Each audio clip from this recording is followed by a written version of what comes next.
आज मी भाजणीच्या चकलीचा व्हिडिओ घेऊन आलेली आहे। अगदी तुम्ही पहिल्यांदा जरी भाजणीची चकली बनवत असाल तर बिलकुल तुमची चकली तुटणार नाही, तेलामध्ये विरघळणार नाही आणि जास्त तेल सुद्धा पिणार नाही। चला तर मग आता व्हिडिओला सुरुवात करूया आणि हो, व्हिडिओ शेवटपर्यंत बघा, म्हणजे ज्या छोटे छोटे टिप्स आणि ट्रिक्स मी दिलेल्या आहेत त्या तुमच्या मिस होणार नाही आणि स्किप न करता बघा। चला तर मग व्हिडिओला सुरुवात करूया। नमस्कार, मी वैशालीच रेसिपी मराठीमध्ये तुम्हा सर्वांचे मनापासून खूप खूप स्वागत करते आणि माझ्या आजच्या रेसिपीला सुरुवात करते। अशी ही खुसखुशीत चकली बनविण्यासाठी आपण इथे तांदूळ घेतलेले आहेत आणि हे तांदूळ एका वाटीने किंवा पेल्याने मोजून घ्यायचे आणि त्याच प्रमाणात आपल्याला बाकीचं साहित्य सुद्धा घ्यायचं आहे। तर इथे मी हा असा माझ्याकडे जो पाणी पिण्याचा पेला आहे त्या पेल्याने 6 पेले तांदूळ मोजून घेतलेले आहेत। आता यामध्ये आपण पाणी टाकून हे तांदूळ एक किंवा 2 पाण्याने स्वच्छ धुवून घ्यायचे, म्हणजे याला जे पावडर लागलेलं आहे ते पावडर निघून जाईल। इथे मी बारीकवाला तांदूळ वापरलेला आहे, जो नॉर्मल भातासाठी वापरतो तो। तुमच्याकडे जर रेशनचा तांदूळ असेल तर तो सुद्धा आपण वापरू शकता। आता हे पाणी मी फेकून देते आणि 2 पाण्याने हे तांदूळ स्वच्छ धुवून घेते। तांदूळ धुवून आपल्याला खणखणीत वाळवून घ्यायचं आहे। तर त्यासाठी मी जे परडं होतं त्या परड्यावरती एक कापड टाकून घेतला आणि त्यावरती तांदूळ असे एकेरी असे पसरवून घेतले आणि आता हे तांदूळ सावलीमध्ये खणखणीत वाळवून घ्यायचे आहेत। त्यानंतर आपण घेऊ चण्याची डाळ। पेला आपण तोच वापरलेला आहे आणि चण्याच्या डाळीचं प्रमाण म्हणाल तर आपल्याला इथे 6 पेले तांदळाला 3 पेले चण्याची डाळ घ्यायची आहे। हा 1 पेला, दुसरा पेला आणि हा 3रा पेला। ही डाळ आपल्याला धुवायची नाही आहे, परंतु स्वच्छ करून घ्यायची आहे। तर त्यासाठी आपण इथे असा कॉटनचा ओलसर कापड घेतला आणि त्या कपड्यावरती हे डाळ टाकून व्हिडिओमध्ये दिसत असल्याप्रमाणे स्वच्छ पुसून घ्यायची आणि अशाच पद्धतीने आपण सगळ्या डाळी ज्या आपण भाजणी करण्यासाठी वापरणार आहोत त्यासुद्धा अशा कपड्याने पुसून घ्यायच्या। व अशी ही पुसलेली डाळ आता आपण पातेल्यामध्ये काढून घेऊ। गॅसवरती एक जाड बुडाची कढई ठेवून घेतली आणि त्यामध्ये आता आपण ही चण्याची डाळ घालून घेऊ आणि या डाळीला हलकेसे डॉट पडेपर्यंत ही डाळ आपण भाजून घेऊ। सुरुवातीला गॅस आपण मोठा ठेवायचा आणि ही डाळ अशी 5 मिनिटं मोठ्या गॅसवरती आणि त्यानंतर गॅस लो करून आपण ही डाळ मंद आचेवरती भाजून घेऊ। 5 मिनिट झालेले आहे आणि डाळीचा छान सुगंध सुटलेला आहे। आता आपण गॅस मीडियम टू हाय करून घेऊ आणि परत 5 मिनिटं ही डाळ आपण भाजून घेऊ।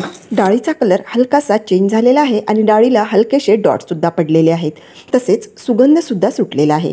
याचा अर्थ आपली ही चण्याची डाळ मस्त खमंग भाजल्या गेलेली आहे। अशी ही डाळ आता आपण एका ताटामध्ये काढून घेऊ आणि त्यानंतर परत कढई ठेवून त्या कढईमध्ये आता आपण अर्धा पेला भरून उडदाची डाळ घालून घेऊ आणि ही डाळसुद्धा मस्त खमंग सुगंध सुटेपर्यंत मीडियम टू हाय फ्लेमवरती भाजून घेऊ आणि ही डाळसुद्धा त्याच ताटामध्ये काढून घेऊ ज्या ताटामध्ये आपण चण्याची डाळ काढून घेतली।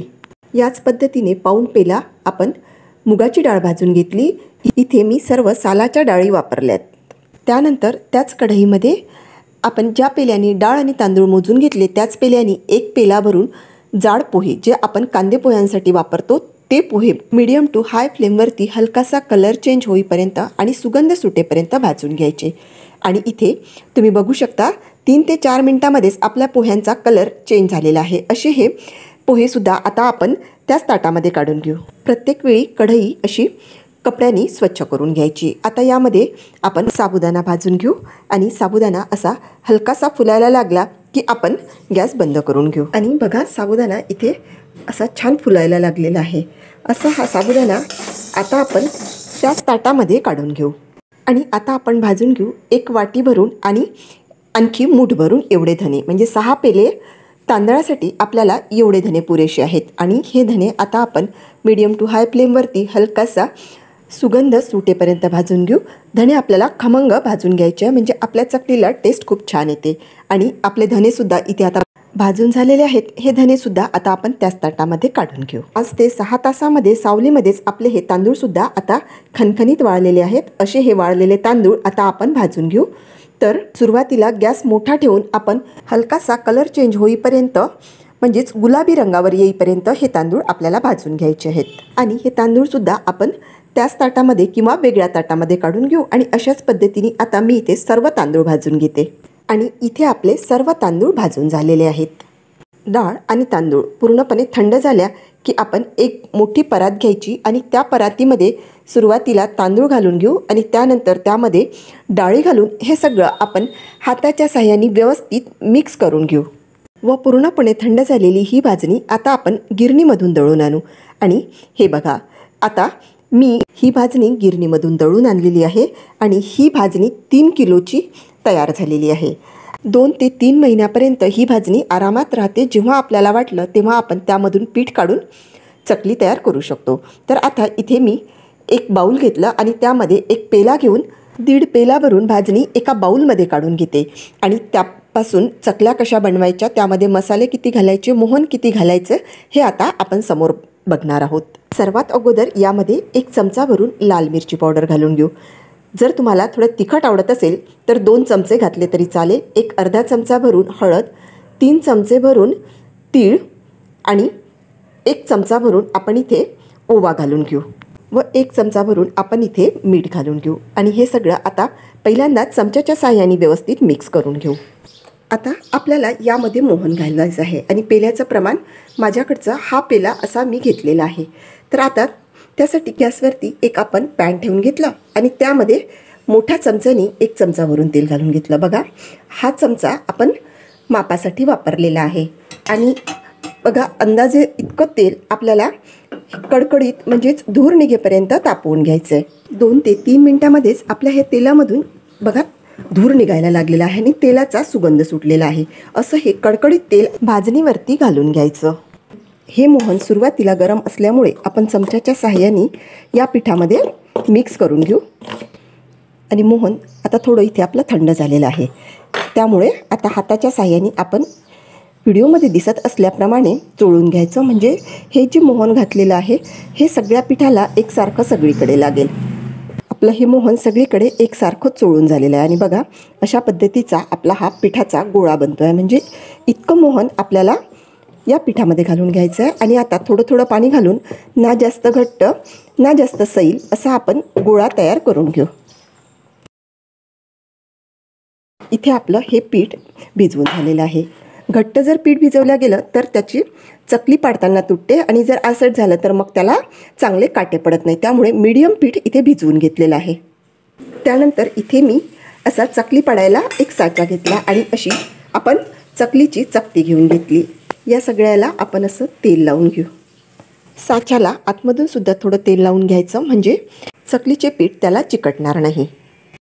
यामधून एक गोळा काढून त्याचा असा लांब गोळा तयार करून घ्यायचा आणि त्यानंतर पहिल्यांदा आपण घालून घेऊ यामध्ये अशी चकती आणि ज्या साईडनी आपल्याला खरबडीत वाटते तो भाग खाली ठेवायचा। इथे हा भाग असा खरबडीत वाटत आहे, त्यामुळे मी चकती अशी टाकते।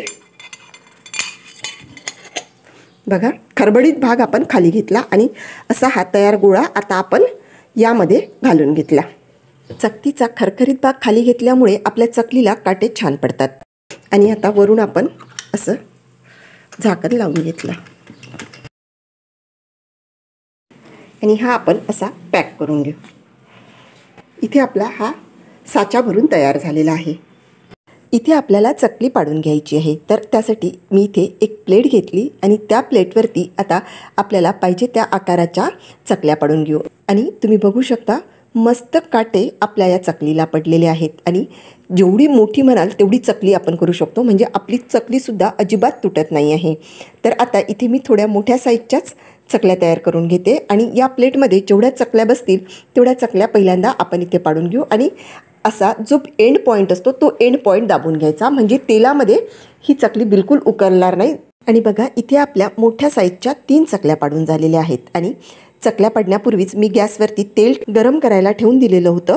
आता आपण तेल तापलं किंवा नाही ते चेक करून घेऊ आणि मग ही चकली तळून घेऊ। एक छोटासा तुकडा टाकून आपण सुरुवातीला तेल तापलं किंवा नाही ते चेक करू। आता तेल आपलं इथे बऱ्यापैकी तापलेलं आहे। 1 मिनिटांनी आपण यामध्ये चकली सोडून घेऊ। आपण इथे चकली मोठी बनवलेली असल्यामुळे व्हिडिओमध्ये दिसत असल्याप्रमाणे सराटा घ्यायचा आणि अशी अलगद अशी चकली आपण या तेलामध्ये सोडून घ्यायची। आणि खालच्या साईडनी हलकीशी लालसर होईपर्यंत ही चकली आपण अशीच तेलामध्ये राहू द्यायची।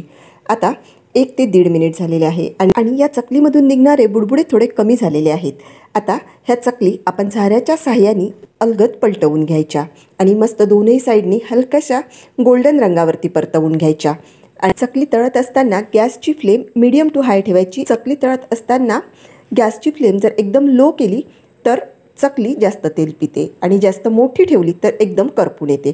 तर मध्यम आचेवरती आपण ह्या चकल्या तळून घ्यायच्या। आता व्हिडिओमध्ये दिसत असल्याप्रमाणे तेल जारून ह्या चकल्या एका प्लेटमध्ये काढून घेऊ आणि अशाच पद्धतीने आता आपण इथे सर्व चकल्या तळून घेऊ। आणि तुम्ही इथे बघू शकता मस्त काटेदार अशा आपल्या ह्या चकल्या इथे तयार झालेल्या आहे। तुम्हाला माझी ही चकल्या बनविण्याची रेसिपी कशी वाटली ते मला कमेंट बॉक्समध्ये कळवा आणि व्हिडिओ थोडा जरी आवडला असेल तर प्लीज लाईक करा, भरपूर शेअर करा आणि सबस्क्राईब करा। चला तर मग भेटूया पुन्हा एकदा अशाच मस्तशा रेसिपीमध्ये। धन्यवाद।